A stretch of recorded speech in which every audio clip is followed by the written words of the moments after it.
Hey, what's going on? This is Roots, and this is Virtual Strangers Wipeout review. With me is Wes, as always, and we're going to go ahead and take a look at Wipeout. Release date, pretty much, I think it was 2017 as far as coming out for PlayStation in general, but the VR patch came out March 28th, 2018. That's what we're concerned about. It's for $34.99 right now. It's actually, I guess, I was seeing on the online version, it's actually $19.99 on sale for $7.99, or as of yesterday. So I would definitely right off the bat, let me stop everybody and say you need to go pick this up. That's my opinion, and we'll get into the reasons behind it. But for $7.99, there's no reason not to own this game on PlayStation VR. But let me go into what it consists of. Pretty much, as we know, Wipeout's a racing game, and it consists of all the content from Wipeout, Wipeout HD, Wipeout Fury, and Wipeout 2048. And in my personal opinion, starting off the bat, I'll say it's my very favorite racing game in VR. Actually, it's the only racing game in VR that I've enjoyed. Wes, what are your first impressions of Wipeout in VR? Yeah, it absolutely dropped my jaw. I never played Wipeout before. I never was much of into racing games in general before, but when I came into VR, I quickly learned that genres that I wasn't a fan of previously in gaming, uh, it's different in VR. Everything's different in VR, and racing is no different.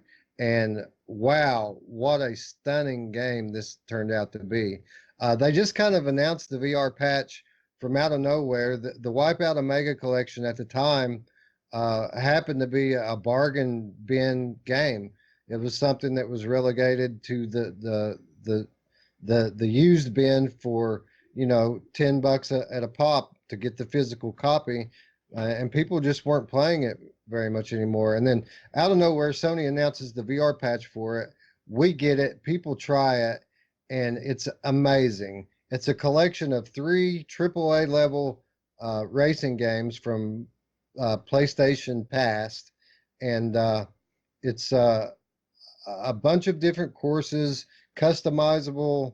Well, I guess not directly customizable vehicles, but there are different variations of each vehicle that you unlock as you go. Um, and it's absolutely beautiful graphically. The level of speed in this is nearly unmatched in anything else I've played in VR, and the environments are crystal clear and beautiful. Not much foveated rendering going on at all. Zero aliasing, and just a beautiful and fun game. Yeah, I agree. So we'll go. I guess we'll go into graphics and just specifically. For me, I like you. I never played the original, so I didn't know what to go for, and or what it was coming from. And I can only imagine, like, people like Anthony that loved this game back in the day. This must have been like nostalgia city, because they nailed it so well as far as the graphics that the immersion level is off the charts, and it just, like you said, everything is so crisp and clean. And I don't know how some developers can do this.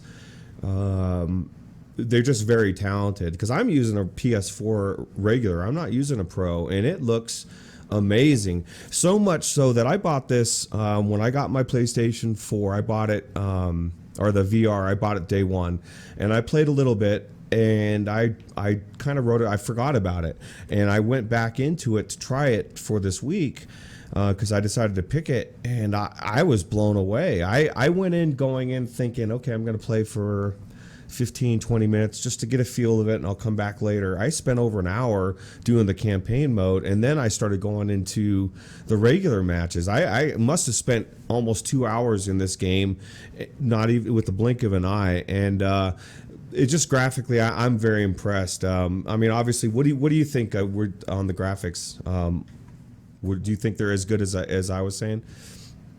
Yeah, they're crystal clear and beautiful, despite the uh, jaw dropping speeds that you're moving at during this thing. Nothing ever really gets pixelated or anything. Everything stays so clear, and there's so many different tracks among these three games, and they're sprawling, big, big areas. As you can tell from the footage here, it goes out in all directions, up into the sky, left and right, and everything is just beautiful. Um, Graphically and from an audio standpoint, just as good. Yeah, so I was going to say 3D audio, music, everything else. We might as well just go right into that. I thought it was amazing. All the soundtracks really got you pumping. The like even in the opening screen, when they're showing these, it slows down and you got the car or the thing zipping by you, the sound, they really nailed the sound as well. So I think audio and visually they nailed this. So we'll just go back onto gameplay, I guess, from there. You mentioned that the speed is like super fast, and that was what impressed me the most. I don't like most racing games because most racing games are designed for, in my opinion, to be best with the wheel. This, because of the bumpers, the being able to steer sharp, like I found it so intuitive and done so well that I was able to take breakneck corners within 5 minutes. I mean, it reminded me of old school Mario Kart almost, as far as the jump turns somewhat. And you just figure out exactly how the best point to hit and you start nailing them. I was really impressed with the gameplay as well. Very responsive. At that speed, I would have thought I would have been slamming into things. I feel very comfortable even on day one picking the fastest vehicle with the least durability. I don't think I ever destroyed myself in the 2 hours that I played, with the exception of the specific maps where you're just killing each other with crazy shit, So what did you think about it? Yeah, the gameplay is the strength of this game. As good as the production values are, the gameplay is where it's at here. And you can tell immediately when you start playing this game that this is an exclusive AAA PlayStation game, because it's so easy to pick up and learn how to play, and it's so fun, and loads of content here. I mean, like I said, there's three different games, so obviously there's going to be lots of cars, or ships, I should say, lots of tracks. But not only that, there's each track you can play in different game modes. I mean, you have a straight race, you can have a combat race, you can have what they call a zone battle, where you're just trying to outlast your opponent.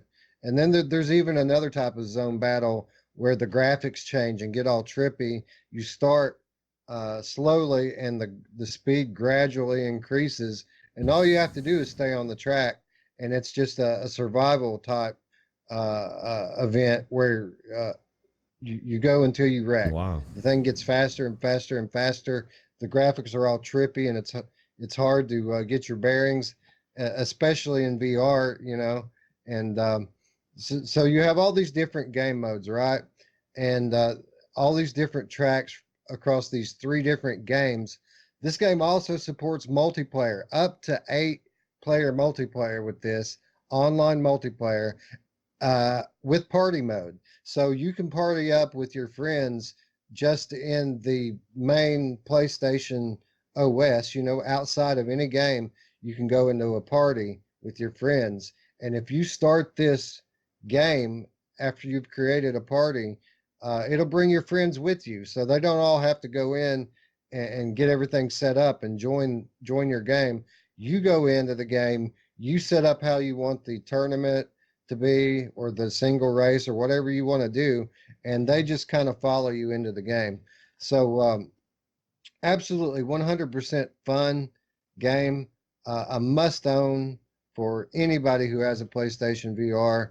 And it's just awesome. I could go on forever about how great this game is. Yeah, definitely, especially for $8. Like, I don't understand why, with that much content, unless you don't like racing games, it seems like a no-brainer.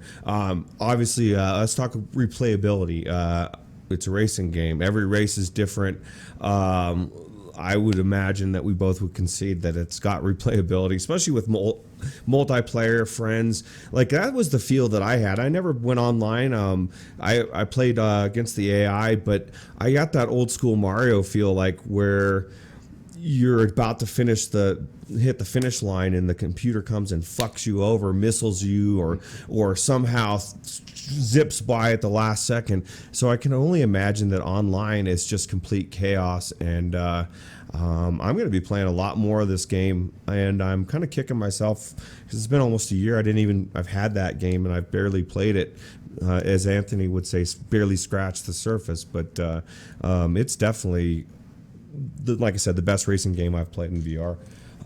So my final verdict would be buy it, $7.99, no brainer. Even at $19.99, which I guess seems to be the regular online price, definitely pick it up. And what's your final verdict? Yeah, 100% agree.